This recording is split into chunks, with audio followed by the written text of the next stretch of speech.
Let's jump right into this explainer and unpack one of the most fiercely dramatic arena standoffs in history. We're looking at a moment where the rigid, unbending rules of society violently collide with raw, undeniable talent. It's an absolute masterclass in tension. We are going to see how the sudden arrival of a completely unknown warrior upends a massive royal spectacle, forcing a head-on collision between pure merit and strict birthright. And we are starting right in the thick of it with this quote from Karna. This arena is meant for all, not for thee alone. I mean, that single sentence just shatters the royal status quo in a heartbeat. Picture this, an incredibly exclusive exhibition of elite prowess, and suddenly an uninvited voice echoes out, challenging the celebrated champion. It instantly sets the stage for an unforgettable showdown that tests the very foundation of who actually gets to hold power. So, let's look at Section 1, The Walking Cliff Enters, a disruptive force in the royal arena. The source texts literally describe this guy as a walking cliff. And honestly, he doesn't just walk in, he completely alters the gravity of the room. He's girded with a sword and bow, born with actual natural armor attached to his flesh, plus these incredibly radiant earrings. He's got the energy of a lion or a herd-leading elephant, standing as tall as a golden palm tree, radiating the splendor of the sun and the energy of fire. He's basically the ultimate picture of vigor, like someone who could take down a lion with his bare hands. So, as you can imagine, the collective breath of the crowd just catches. It's an absolute standstill. The entire assembly, totally motionless, just stares and thinks, who is he?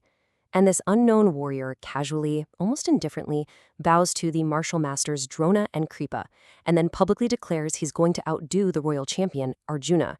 He proceeds to perform the exact same incredible feats Arjuna just did.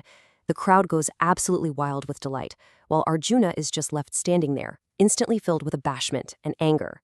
Which brings us to Section 2, the ultimate arena rivalry, a clash of divine proportions.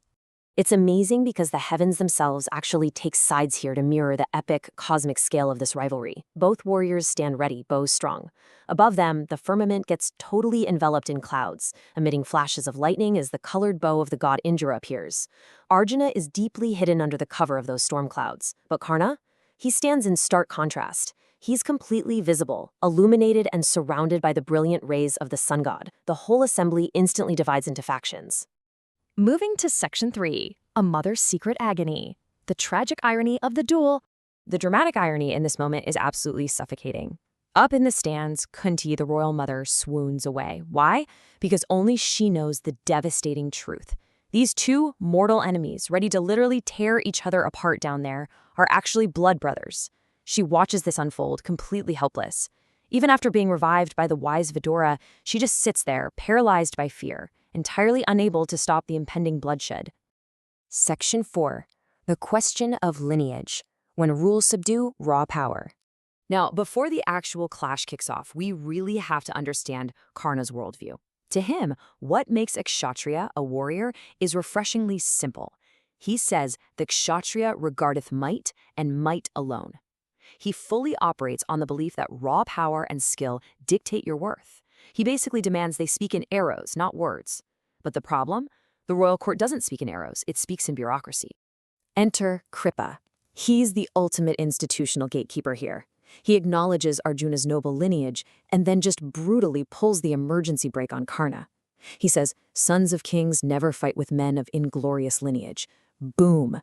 It is a devastating blow.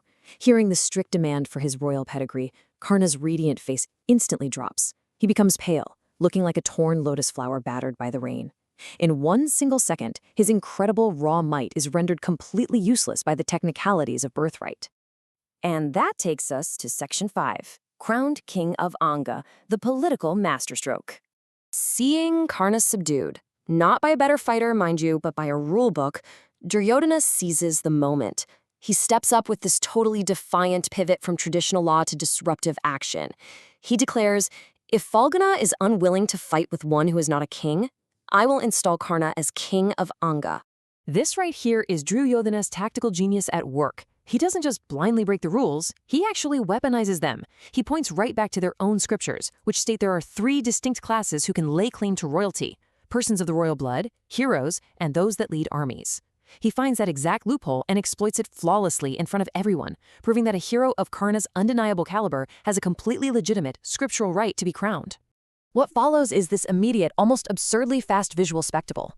Duryodhana doesn't form a committee. He doesn't wait for a better day. Right there in the dust of the martial arena, an opulent coronation takes place. A golden seat is brought out, parched paddy and flowers are gathered. Mantras are quickly chanted by the brahmanas, and the royal umbrella is hoisted. In mere minutes, Karna goes from a ridiculed, nameless warrior to the official king of Anga. Crazy, right? When the cheering finally settles down, a deeply moved Karna turns to his benefactor and asks how he could ever possibly repay a gift of this magnitude. And Duryodhana's reply is just brilliantly simple. He says, "I eagerly wish for thy friendship." Karna simply replies, "Be it so," and they embrace. In one fell swoop, Duryodhana secures a fiercely loyal, god-tier ally, someone who can finally match his greatest rival. So as we wrap up this explainer, think about what we just witnessed. A legendary intersection of raw merit, rigid birthright, and ruthless political strategy. But it leaves us with a profound question to take away. Was Duryodhana's unprecedented act born out of genuine, noble friendship for a wronged hero? Or was it a brilliantly calculated manipulation to secure a human weapon against his rival? I'll let you think about where that line between noble defiance and political opportunism is really drawn.